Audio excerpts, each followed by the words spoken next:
Hi guys, তোমরা সবাই কেমন আছো? আশা করছি ভালো আছো, আর আমিও ভালো আছি। আর তোমরা দেখতে থাকো আমার সঙ্গে আমি কোথায় যাচ্ছি, কি করছি। তো বেরিয়ে পড়ছি, এই মায়াপুরের অনুষ্ঠান বাড়ির সামনে হচ্ছে, প্রভুরা এসছে। তো বেরোচ্ছি, শাড়ি পরে নিয়েছি। আর এইবারে বৌদি বেরিয়েছে নাকি দেখলাম।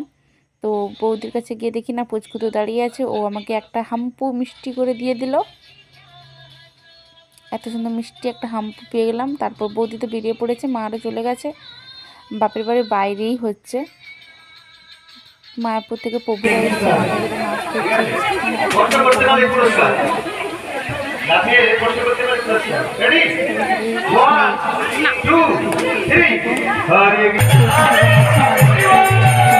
বৌদিকে দিয়ে নিচে নিলাম।